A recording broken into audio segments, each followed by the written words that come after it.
Qatt ma kien hemm dubju li s-suq Ingliż fl-industrija tat-turiżmu tagħna kien b'saħħtu. Iżda fl-aħħar sigħat Malta rebħet unur prestiġjuż fit-Travel Trade Gazette Awards ta' Londra. L-Awtorità Maltija tat-Turiżmu ġiet ivvutata bħala l-aħjar fil-kategorija ta' Tourism Board of the Year. Is-sena l-oħra dan l-istess unur intrebaħ minn Discover America u bħalma jiġri kull sena dan l-unur jiġi vvutat minn ta' stakeholders fis-settur turistiku fosthom aġenziji tal-ivvjaġġar.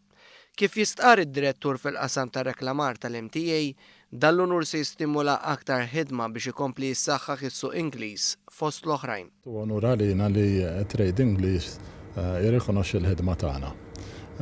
Huwa dejjem stimolu li tipprova dejjem tagħmel aħjar. Bħalissa nieħdu pjaċir b'dan l-unur, nieħdu dak kollu li jista' jtina ġifieri rikonoxximent fis-suq Ingliż, nkomplu nibnu fuqu u nħarsu l-qoddim biex għalkemm l-ħakna livelli tajbin ħafna bir-records li ġibna sena wara sena, nkomplu naħdmu biex nżidu x-xogħol mis-suq Ingliż u minn swieq oħra u nkomplu nibnu fil-ħidma tagħna għall-industrija tat-turiżmu. Niċċa oħra li tiġi rikonoxxuta malajr internazzjonalment hija dik tal-LGBT. Fil-fatt pajjiżna mela mal-aħħar erba' f'din il-kategorija ta' unuri f'Londra. Għalkemm pajjiżna ma kisibx l-ewwel post, riżultat tal-passi ta' xgant li Malta għamlet fid-drittijiet ċivili, it-turiżmu LGBT qed iħalli suċċess bla qis.